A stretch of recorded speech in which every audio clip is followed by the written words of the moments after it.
बहुत पुरानी बात है। एक बार एक व्यक्ति ने तय किया कि उसे इस जीवन की हर मोह माया को त्याग देना है और सन्यासी बनना है। वो ये सोचकर अपने गुरु के पास गया और कहा, मुझे सन्यासी जीवन जीना है। गुरु ने पूछा, क्या तुम सच में सन्यासी बनना चाहता है?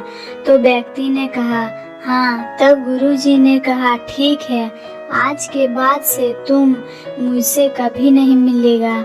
जब जरूरत होगी मैं खुद तुझे बुला लूंगा।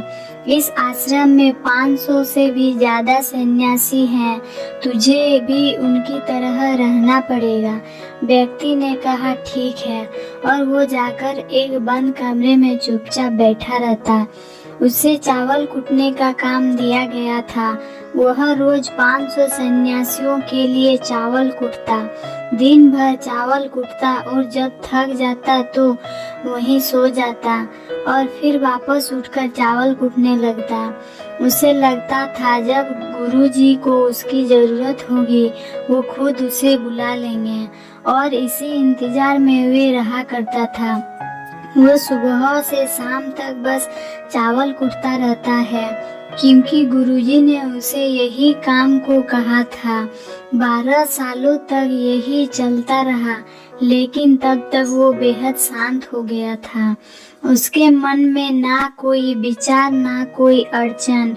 वो इसी काम में बस लगा रहता है।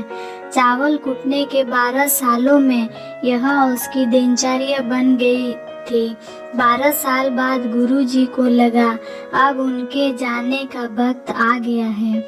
उन्होंने यह घोषणा करवा दी कि जो मेरा उत्तराधिकार बनना चाहता है वो रात में मेरे कमरे की दीवार को फांदकर आएगा और 4 पंक्तियां लिखकर जाएगा। उन पंक्तियों में जीवन को कैसे सही तरह से जीना है उसे लिखना होगा, जीवन का सत्य लिखना होगा, लेकिन यह उसे स्वयं से लिखना है, खुद का अनुभव बताना है। सभी गुरुजी को बहुत मानते थे, उनके शिष्य थे, लेकिन सब उन्हें इस तरह से धोखा देना नहीं चाहते थे। उनके आगे खुद को प्रस्तुत करना आसान नहीं था। हिम्मत तो सभी शिष्यों में थी, लेकिन ये काम कोई करना चाह नहीं रहा था। उन्हीं में से एक विद्वान शिष्य ने ये करके दिखाया। उसने दीवार फांदकर कमरे की दीवार पर 4 पंक्तियां लिख दी, जिसमें उसने लिखा था कि मन एक दर्पण की तरह है जिसमें धूल जम जाती है। उस धूल को साफ कर दो, सत्य अनुभव में आ जाता है और सत्य मिल जाता है।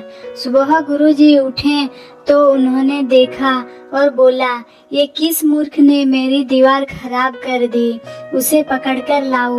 लेकिन वो विद्वान रात में ही भाग गया था, क्योंकि ये विचार उसके नहीं थे। उसने बड़े बड़े ग्रंथों में से ये विचार उठाकर वहाँ पर लिख दिया था। उसने जाते समय अपने मित्रों से कहा था, अगर गुरुजी को पंक्तियाँ पसंद आ जाए तो मुझे बता देना, परंतु अगर वो क्रोधित हो जाए तो उन्हें मेरा पता मत बताना। सब चिंतित हो गए।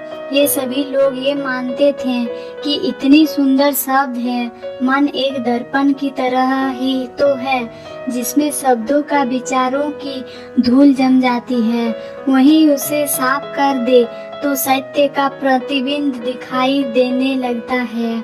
इसमें कहाँ कुछ गलत है, गुरु कुछ ज्यादा ही सख्त है। देखते हैं वो इससे भी ऊंची बातें कहाँ से लाते हैं। पूरे आश्रम में यही बातें चल रही थी। उन्हीं में से 4 व्यक्ति एक दूसरे से बात करते हुए उस चावल कूटने वालों के पास से निकले। उनकी बातें सुनकर वो हंसने लगा। वो चारों ये देख सोचने लगे और पूछा, इसमें हंसने की क्या बात? तब वो बोला कि सही तो कह रहे हैं गुरुजी, किस ना समझ ने ये लिखा है, ये सुन वो चारों भड़क गए और बोले, तुम क्या जानो, इसका मतलब इतने सालों से बस चावल ही कूट रहे हो, तुम्हें शास्त्रों के ग्रंथ के ज्ञान के बारे में क्या पता। अगर इतनी ही ये पंक्तियाँ गलत है तो तुम इससे अच्छे कोई शब्द बताओ। वो व्यक्ति बोला, ठीक है मैं बता दूंगा, लेकिन मैं इतने सालों से चावल कूटते कूटते लिखना भूल गया हूँ, किसी को लिखना पड़ेगा। और हाँ, ये जान लो, मुझे उत्तराधिकार बनने का कोई शौक नहीं है। ये अगर मुझे यह उपाधि मिली तो मैं कान पकड़ता हूँ और विचार नहीं बताऊंगा।